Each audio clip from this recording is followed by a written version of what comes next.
Karštą vasaros dieną kiekvienas iš mūsų nori atsivėsinti patalpas. Tam geriausiai tinka kondicionierius. Deja, įsirengti montuojamą oro kondicionierių ne visada yra galimybės. Tokiu atveju geriausias sprendimas – mobilus oro kondicionierius. Visi mobilūs kondicionieriai turi karšto oro išpūtimo žarną, kurią būtina išvesti lauką. Ta galima padaryti arba pro sienoje išgręžtą skylę, arba pro pravirą langą.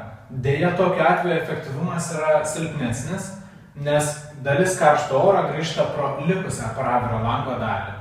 Pristatome mobilaus kondicionieriaus montavimo rinkinį, kuris padės išspręsti šilto oro išpūtimo žarnos montavimo problemas, o mobilaus kondicionieriaus naudojimas taps kur kas efektyvesnis ir komfortiškesnis. Montavimo rinkinys yra skirtas šilto oro išpūtimui laukan pro pravirą langą taip, kad šiltas lauko oras kuo mažiau patektų į vidų ir kondicionierius greičiau atliktų savo darbą.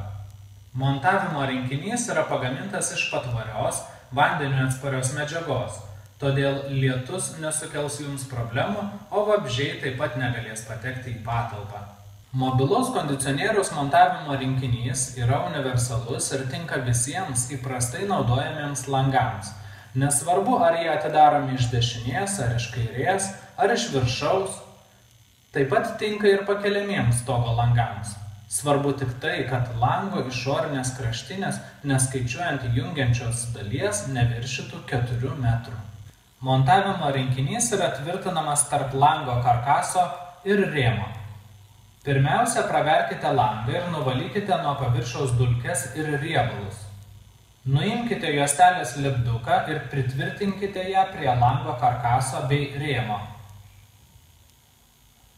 Tuomet prie juostelės pritvirtinkite pagrindinę medžiaginę montavimo rinkinio dalį. Praverkite langą, prasekite užtrauktuką ir įstatykite oro išpūtimo vamzdį bei sutvirtinkite užtrauktuku. Mobilus kondicionierius yra paruoštas naudojimui. Šiuo metu vykdome akciją. Kiekvienam įsigijusiam mobilų oro kondicionierių Vivax montavimo rinkinį dovanosime.